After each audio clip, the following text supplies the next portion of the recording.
Hi viewers, நான் இப்போ செஞ்சு காமிக்க போகிறது சிக்கன் புலாவ். அதுக்கு நான் வந்து 300 கிராம்ஸ் சிக்கன் எடுத்து வச்சுருக்கேன். போன் அப்புறம் கறி எல்லாமே கலந்த மாதிரி தான் பீஸ் எடுத்து வச்சுருக்கேன். இது நல்லா வந்து வாஷ் பண்ணி வச்சுக்கோங்க. 2 to 3 டைம்ஸ் நீங்கள் வந்து டர்மரிக் போட்டு நல்லா வாஷ் பண்ணி வச்சுக்கோங்க. இப்போ தண்ணி இல்லாமல் நல்லா ஸ்ட்ரெயின் பண்ணி வச்சுட்டு நம்ம ஃபஸ்ட்டு மேரினேட் பண்ணிடலாம். அதுக்கு வந்து கொஞ்சமாக உப்பு போட்டுக்கோங்க. உப்பு போட்டுட்டு தயிர் வந்து பார்த்திங்கன்னா இந்த மாதிரி டேபிள் ஸ்பூன் வந்து ஒரு 3 டேபிள் ஸ்பூன்ஸ் வந்து சேர்த்துக்கலாம். கட்டி தயிர் எடுத்துக்கோங்க. அப்புறம் மசாலா வந்து நான் வந்து ரெடிமேட் பிரியாணி மசாலா வந்து போட போகிறேன். இது வந்து நான் வீட்டில் பண்ணது. நீங்கள் வேணுன்னா கடையில் வாங்கினது கூட சேர்த்துக்கோங்க. இது வந்து ஒரு 1.5 டீஸ்பூன் வந்து இருக்குது. வேறு எந்த மசாலாவும் இதில் சேர்க்கல, வெறும் பிரியாணி மசாலா. உங்களுக்கு பிரியாணி மசாலா நீங்கள் வீட்டில் செய்யணும்னா டக்குன்னு சிம்பிளாக செய்யணும்னா பட்டை, கிராம்பு, ஏலக்காய் இந்த 3 வந்து சம அளவு எடுத்துக்கோங்க. சம அளவு எடுத்து லைட்டாக வந்து ரோஸ்ட் பண்ணிக்கோங்க. ட்ரை ரோஸ்ட் பண்ணிட்டு ஸ்மெல் வர வரைக்கும் ரோஸ்ட் பண்ணிட்டு ஆறுனதுக்கப்புறம் பொடிச்சு வச்சுக்கோங்க. அந்த மசாலா போட்டிங்கனாலே சூப்பராக இருக்கும். இது போட்டுட்டு இப்போ நான் வந்து நல்லா மேரினேட் பண்ணி கலந்து வைக்க போகிறேன். கலந்துட்டு காமிக்கிறேன். நான் வந்து கலந்துட்டேன். இதோட வந்து ஒரு கை நிறைய வந்து கொத்தமல்லி கொஞ்சம் கட் பண்ணி இதையும் சேர்த்து கலந்து வச்சுருங்க.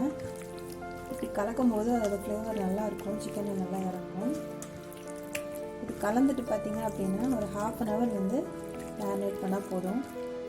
நல்லா கலந்துட்டு ஒரு 1/2 hourக்கு வந்து மூடி வச்சுருங்க. செட் ஆகிடும். க்ளோஸ் பண்ணி வச்சிடலாம். சிக்கன் மேரினேட் ஆகிட்டு இருக்கிற டைமில் நான் ஒரு டம்ளர் ரைஸ் வந்து சோக் பண்ணி வச்சுருக்கேன். இது வந்து கொஞ்சம் நேரம் ஊறட்டும். நீங்கள் எந்த ரைஸ் வேணால் எடுத்துக்கோங்க. பாஸ்மதி ரைஸில் 20 minutes சோக் பண்ணிக்கோங்க. நான் நார்மலான ரைஸ் தான் எடுத்துருக்கேன். அப்புறம் வந்து 4 பச்சை மிளகாய் வந்து இந்த மாதிரி நடுவில் கீரி மட்டும் வச்சுக்கோங்க. ஏன்னா இந்த ரெசிபியில் நான் வந்து சில்லி பவுடர் போட மாட்டேன். நல்லா பச்சை மிளகாய் மட்டும்தான் காரத்துக்கு. வெங்காயம் வந்து 3 மீடியம் சைஸ் வெங்காயம் எடுத்துருக்கேன். பெருசாக இருந்துச்சுன்னா 2 மட்டும் எடுத்துக்கோங்க. நல்லா வந்து பிரியாணி கட் பண்ணுற மாதிரி நீளமாக கட் பண்ணி வச்சுக்கோங்க. ஒரு ப்ரெஷர் பேன் வச்சுக்கோங்க. ஸ்டவ் ஆன் பண்ணிவிட்டு முதல்ல வந்து எண்ணெய் சேர்த்துலாம்.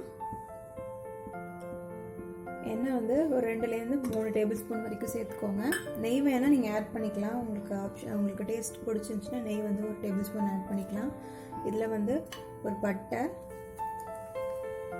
ஒரு ஏலக்காய், 3 கிராம்பு, ஒரு ஸ்டார் அனீஸ், நட்சத்திர சோம்பு, பே லீவ்ஸ், அவ்வளோதான். இது சேர்த்துடலாம். அதுக்கப்புறம் நம்ம வந்து லைட்டாக வந்து கீரி வச்சுருந்த பச்சை மிளகாயும் இதில் சேர்த்துடலாம்.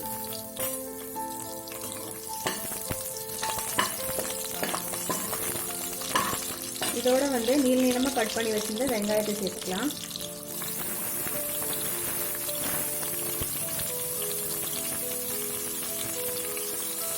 நல்லா சிம்மில் வச்சுட்டு ஒரு 5 minutesலேருந்து 7 minutes வரைக்கும் நல்லா வதக்குங்க. நல்லா வந்து கோல்டன் ப்ரௌனாக மாறணும்.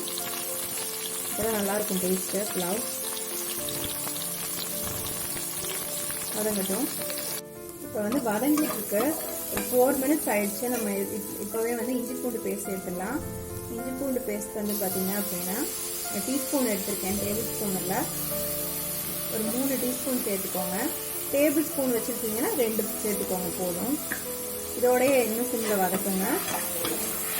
டோட்டலி நான் 7 minutes சொன்னேன். இப்போ 4 minutes ஆகிடுச்சு. இன்னும் ஒரு 3 minutes வதங்கட்டும். நல்லா பச்சை வாசனை போயிடும். நல்லா வெங்காயம் வந்து நல்லா வதங்கிடுச்சு. இப்போ நம்ம அந்த மேரினேட் பண்ணி வச்சிருந்த சிக்கனை வந்து சேர்த்துடலாம். சேர்த்துட்டு மீடியம் ஃப்ளேம்லேயே வந்து நல்லா கலரி விடுங்க. ஒரு 5 minutes வரைக்கும் அப்படியே இருக்கட்டும். 2 minutes ஒரு தடவை வேணால் கலரி விடுங்க. நல்லா குக் ஆயிடுச்சு சிக்கன். இப்போ நான் வந்து 1 டம்ளர் ரைஸ் எடுத்துக்கிட்டேன். அதுக்கு வந்து 3 டம்ளர் வந்து தண்ணி சேர்க்குறேன். இப்போ தண்ணி கொதிக்கட்டும். கொஞ்சம் உப்பும் சேர்த்துக்கிறேன். தண்ணி கொதிச்சதுக்கப்புறம் நம்ம ரைஸ் சேர்த்துக்கலாம். இப்போ தண்ணி கொதி வந்துச்சு. நம்ம ரைஸ் சேர்த்துடலாம். கழுவி ஸ்ட்ரெயின் பண்ணி வச்சிருந்த ரைஸ் சேர்த்துடலாம். ஒரு தடவை கிளறி விட்டு உப்பெல்லாம் கரெக்டாக இருக்கான்னு பார்த்துக்கோங்க. இப்போ நான் வந்து ப்ரெஷர் பேன் மூடிட்டு 2 விசில் மட்டும் வச்சு எடுத்துருவேன். இப்போ வந்து விசில் அடங்கிடுச்சு. ஃபுல்லாக வந்து ரிலீஸ் ஆகிடுச்சு. இப்போ ஓப்பன் பண்ணி பார்த்துலாம். அவ்வளோதான், சூப்பராக புலாவ் ரெடி ஆகிடுச்சு. இப்போ நம்ம பிளேட்டில் ட்ரான்ஸ்ஃபர் பண்ணிடலாம். அவ்வளோதான், சூப்பரான சிக்கன் புலாவ் ரெடி ஆயிடுச்சு. இதோட நீங்கள் வந்து ஆனியன் ரைத்தா வச்சு சாப்பிட்லாம், செம்மையாக இருக்கும். கண்டிப்பாக இந்த ரெசிபி ட்ரை பண்ணி பாருங்கள். உங்களுக்கு இந்த வீடியோ பிடிச்சிருந்துச்சுன்னா லைக் பண்ணுங்கள், ஷேர் பண்ணுங்கள், சப்ஸ்கிரைப் பண்ணுங்கள். அடுத்து ஒரு சூப்பரான வீடியோவில் உங்களை பார்க்குறேன்.